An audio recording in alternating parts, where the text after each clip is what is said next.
My name is Jonathan Gillum. And this is The Experts.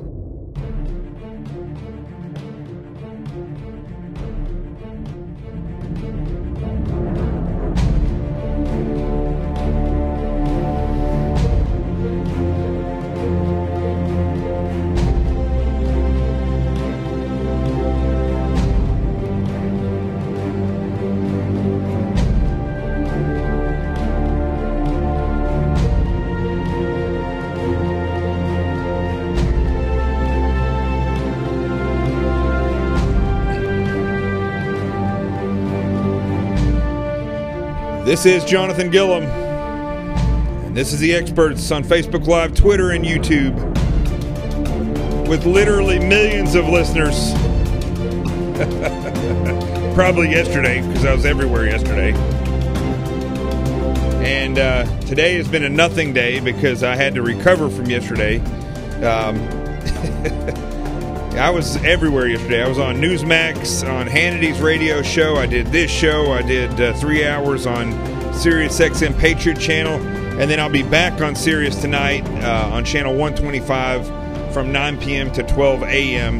And it should be a good show. Fridays are always fun there. But I don't really have time today because I'm running a little bit late getting stuff together. And it's just a little overwhelming of all the stuff that I've had going on this week. So I'm going to do a short show. The news cycle is kind of repetitive of what it was yesterday. I do have something I want to talk to cops about. I probably should have put that on the intro. But let's go ahead and get started, and we'll do this quick one.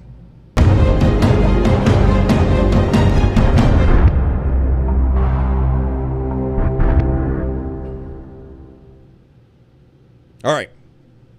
Well, I'm fully recovered after yesterday, so today I don't expect there's going to be big numbers. It's Friday, for one thing. It's 7 p.m. on the East Coast, and the news cycle, as I was looking at just a minute ago, is kind of repetitive from yesterday's news cycle. More stuff about North Korea, and the president's got some better fiery language telling Kim Jong-un that military options are now considered. That should really kind of set this crazy weirdo back a little bit, but who knows what this guy Kim Jong-un is thinking.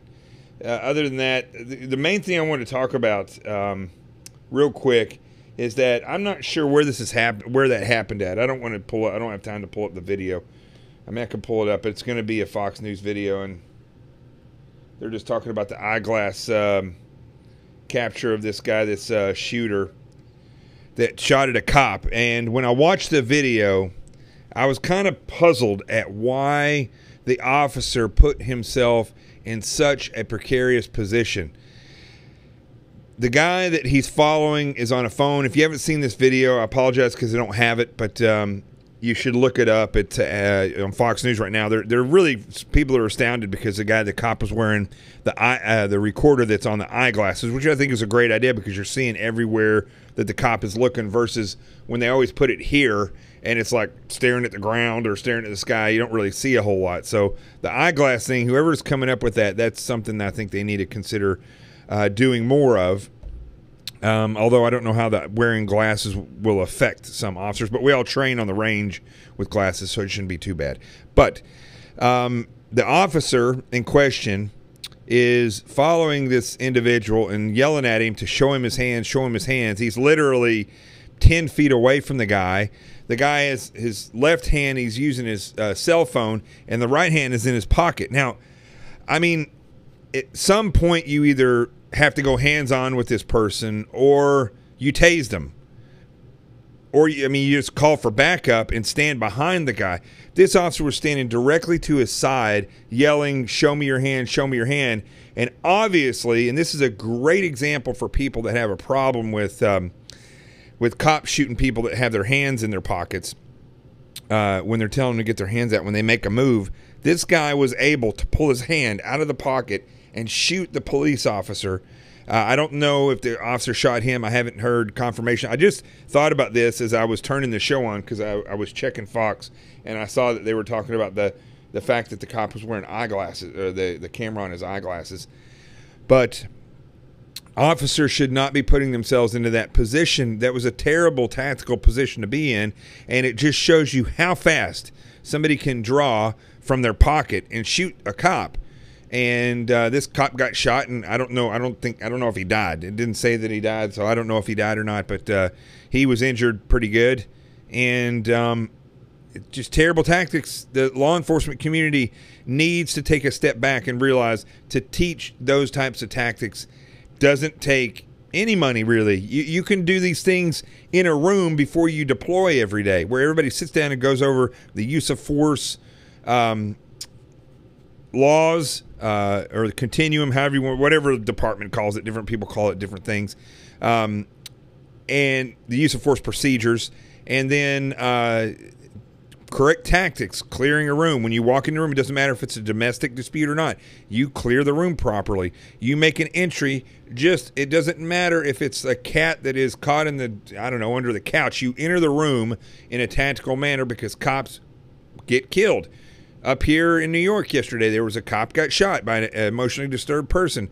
The cop showed up and the guy had a gun and shot him when he came into the apartment. I mean, every entry is a tactical entry, and cops need to remember this when they go in. And in this case, when you're following somebody who has their hands in their pocket, you don't stand 10 feet away from them, yelling at them to show them your hands, unless you're ready you're ready to kill that person. And you don't have to. I mean, I don't want to get too far in the weeds in tactics, but you should not put yourself into that position where you're literally standing in his line of sight, telling him to get his hands out of his pocket. It would have been better following behind him, waiting for backup, or just tasing the guy in the back of the head. I don't care how he did it. So, or tackling him. But even in that case, if you don't know what's in his hands, why tackle him? Unless he's moving into a position where there's children and such, why put yourself in that position? So that's all I got to say about that. That was the only thing I really saw besides the nuke issue. I don't know if it's me, but it seems like a lot of female teachers, have been having sex with students lately. And I know it seems like from a guy's perspective that's not as big of a deal as when a male teacher has sex with a female student. But let me tell you something, folks. Predators come in all size and sex and genders and sexualities. I mean, a predator is a predator, and I think that this should be looked into. And it looks like some of these cases are getting thrown out, but a predator's a predator, and they need to start locking these people up. What I do find interesting, I know this sounds like a total guy thing, but I mean, honestly, from a psychological standpoint, I'm finding this very interesting because the majority of male teachers that end up doing perverted things are not attractive men whatsoever. But a lot of these women that are predators are actually very attractive women. I find that from a psychological state very odd. Not saying that ugly people are predators, but something's going on psychologically with some of these people, either in their relationships or where they were growing up. Maybe they were sexually assaulted themselves. I don't know. But I think it's something that psychologists need to start looking at. I don't know. I find that kind of odd. I'm not saying that in a sexual way or anything at all or perverted way myself. I'm just saying that is, I look at that just as the same as when I was in the FBI Academy and I had we had a brief from the behavioral science unit, and one of the people that briefed us said every serial killer they ever interviewed had almond-shaped eyes, and they were black. They just looked like you were staring into infinity when you looked into their eyes. So just like that is an observation, I'm making an observation here. I find it a little odd. I don't know. Maybe it's just me. So hold on one second. This dog sits over there and coughs when I get on here. He doesn't cough the rest of the time. Yeah, I just hit you with a pen. Just turned around and looked at me. So that's his way of showing of getting attention. So anyway, that's about all I really have as far as that goes.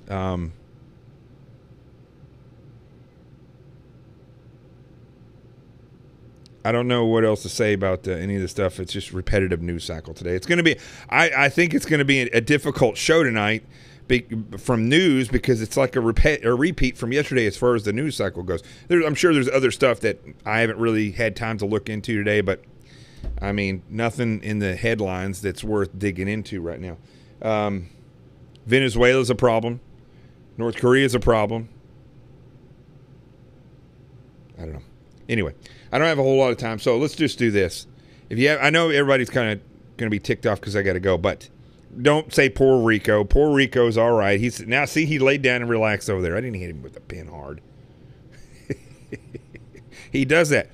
I start doing this show, he gets worked up because I'm not paying attention to him. I've heard people with their kids do that when they're on the phone.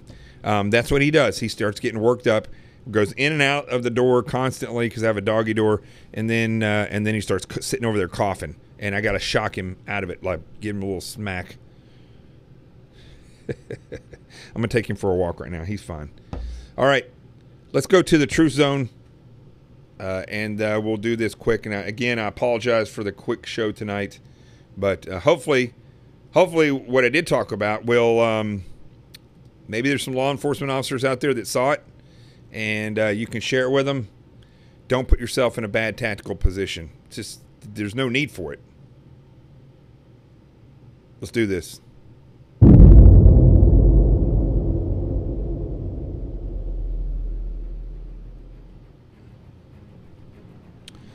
Okay, so interesting stuff, even though this is a short show.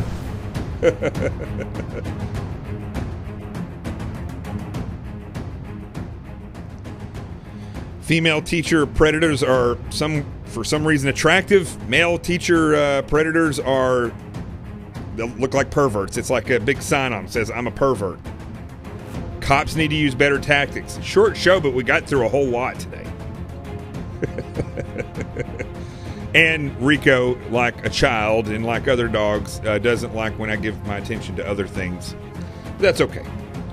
Let's raise a toast in my orange glass to Fridays, to working hard. I don't know about you all, but I love days like yesterday where there's just so much stuff going on. I love to work. Sounds strange, but I love to work. I love being in the mix. I love having something I got to figure out. I love not being stagnant. And being stagnant is something that will kill you. Comfort will kill you. Fear will kill you. And being stagnant will kill you. It will make you fail things that you were otherwise fully capable of doing. Those things will make you fear, comfort, and stagnation will ruin relationships. It'll cause other psychological problems. No matter what environment you're in, if you're a cop on the street and you're stagnant because you're like, it's the same every day. If you're in a position where you may work in an environment where nothing happens and you're comfortable and you're just like every day you go to work and you're just like, I'm totally comfortable. I don't want to do anything else. If you get too comfortable, you take that home with you, you can become a slug. But contrast to that, if you're afraid, if you live in fear, it's the same deadly recipe of destruction in your life. Make sure that this weekend you get out, you experience something. Go for a scary roller coaster ride. Go for a long walk further than you've ever gone before. Go for a jog if you haven't jogged. Kiss your wife, kiss your husband, tell your kids you love them. Pick your dog up and give it a hug. Give your dog a kiss. Don't wait for it to give you a kiss. Do something different this weekend that challenges you, keeps you from being stagnant. If you work all the time and there is no comfort, take a nap. See what that's like. Change it up this weekend. Don't be afraid. There's nothing to be afraid of. There's 200 people that watch this show on average, although the numbers are low tonight, but we got your back. You're a free human being. Don't be afraid. You have nothing to be afraid of. And if there are things in your life that legitimately are things that can cause you to be afraid, well, maybe this weekend is the weekend that you get away from those things. So, here's to life, liberty, and the pursuit of happiness. Here's to being free. And here's to all those that watch and tune into this show. I love every single one of you. I think about you all the time.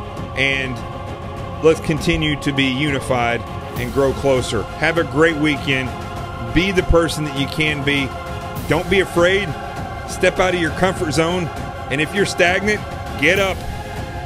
Go for a walk. Breathe the air. Put your face in ice water. Do whatever you got to do. Don't be stagnant. Don't be afraid. Don't be fearful. And don't be comfortable.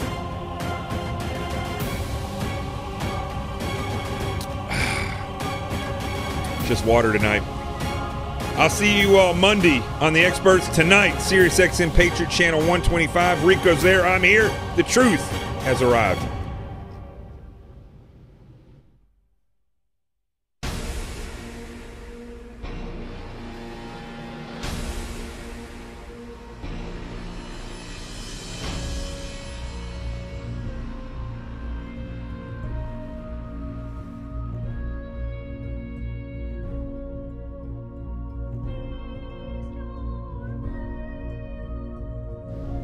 I love my mama. She's watching.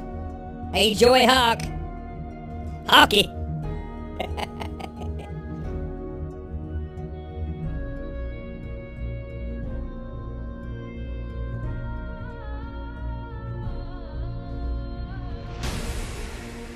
Hey, did you end the show yet? Yeah, it's already over, Debbie Wasserman Schultz. Damn it, I told you I wanted to be on the show. I'll have this IT specialist I want to introduce you to. I don't need your IT people working on anything for me, Debbie Wasserman Schultz. Come on. That's just fake news. You know it. Alright, never mind. I'm gonna go put some more grease in my hair and, I don't know. Whatever it takes to make me pretty. Debbie Wasserman Schultz, I'm out of here. I'm dropping the mic. You don't have a mic, Debbie. Get out of here. Don't forget Dennis Kucinich. I'm right here. I want to go too, Debbie. I told you to get away from me, Dennis Kucinich. But Debbie, I love you, Debbie. Hey, Dennis Kucinich, do you need an IT guy? I've got somebody I can introduce you to. Can you get my computer back as well from Capitol Hill Police? Sorry, Dennis, I didn't mean to do that. I still love you, Debbie. I mean, I don't know, I'm all confused here.